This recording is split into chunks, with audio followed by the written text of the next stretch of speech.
Mr. Galadima, when you look at what occurred yesterday, you cited Article 20, Proviso 1 of the Constitution of the All Progressives Congress that stipulates that essentially when nominees are set for election in a convention, that there must be a vote of yes or no. And you believed that the way it was done on national television proves that that did not happen, that that was violated. Can you explain why you believe that was violated? Well, channels, if we were to be in court, you could have been invited as one of the witnesses to tender your record of the proceedings of that convention. What I wanted to say is that you cannot build something on nothing. There were infractions right from the world congresses leading to the convention. And therefore, the processes were faulty, the processes were non-event. Therefore, the executives produced through these processes cannot stand legal interpretation. Therefore, that is why we called ourselves, and we are the mainstream, APC. We are claiming that we are the authentic leaders of this party, not usurpers who had just come in and used their position and influence to get themselves announced as leaders.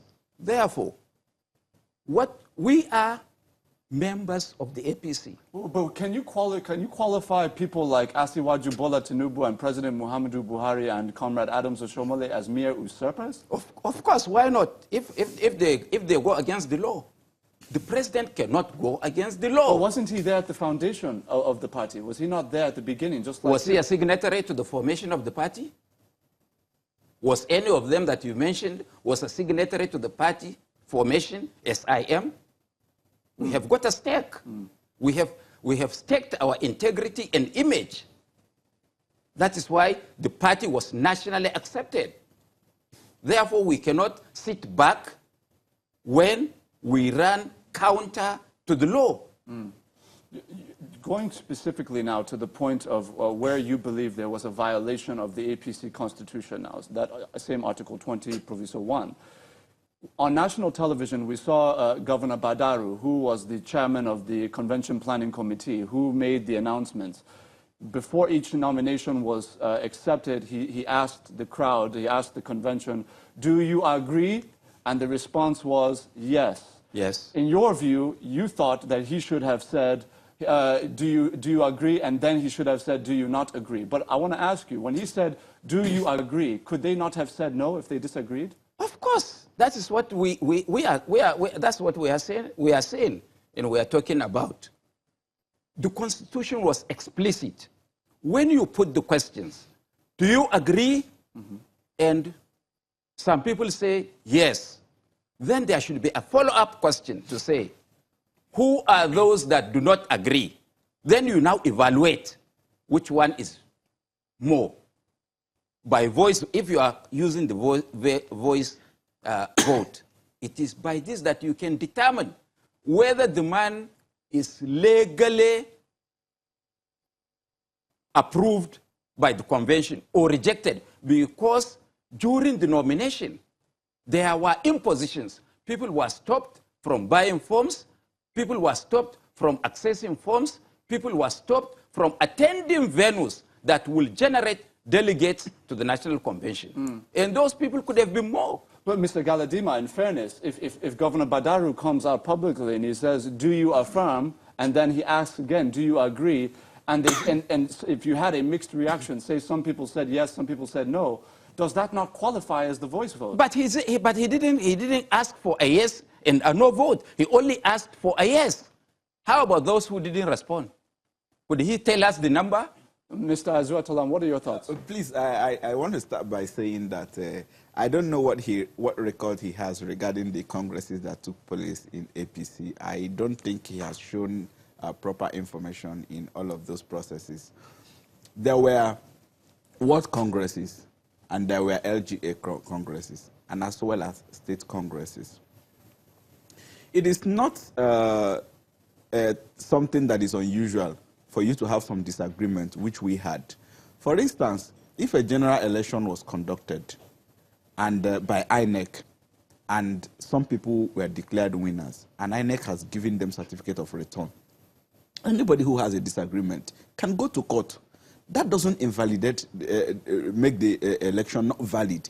There are people who have been elected and they have been given certificates. If you go to our state, there were issues, but the National Convention of the party affirmed every position from all the states.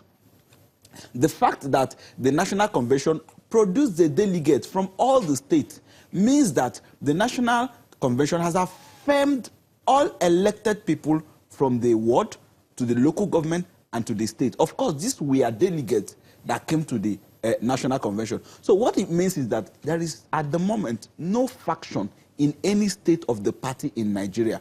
There are disagreements, and these people who disagreed have gone to court.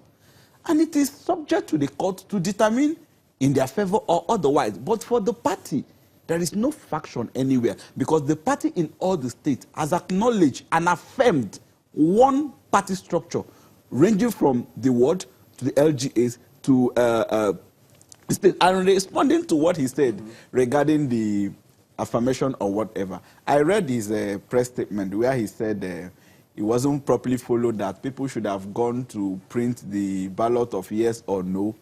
There are processes to this.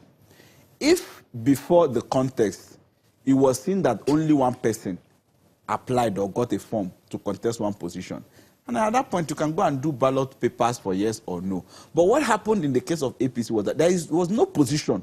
There is no position that only one person was gunning for, including the national chairman of the party, which is Adams Oshomole. But what happened is that people bought form to contest. But towards the process, they were stepping down. In fact, if you watch it like you people covered, at the convention, many people went to the podium at that point to step down. So we couldn't have printed ballot papers of yes or no. What would have happened was exactly what happened, that the chairman of the convention committee did. That if you have come to the podium to say, I bought form to contest this position, but I'm stepping down for this person, what the constitution said is that it should be brought to a voice vote. And if I said, Mr. Aguri, are you here? And you said yes. If you weren't here, you would say no. So it's a simple thing. I can't ask you, are you here? And I will say, are you not here? It's a said yes or no. So when the convention chairman said, have you people affirmed this? And the whole place is erupted in yes. There was no. Listen to it. This were done properly. It's just an assumption of people who have motives behind what they are saying to think and insinuate that there was going to be a problem in that convention, and there was no problem. The Senate President was in that convention, well seated and was smiling. The Speaker of the House of Representatives was in that convention, well seated and was smiling, and showed satisfaction to the entire process. The President was there, everybody was there. Nobody walked out of the convention.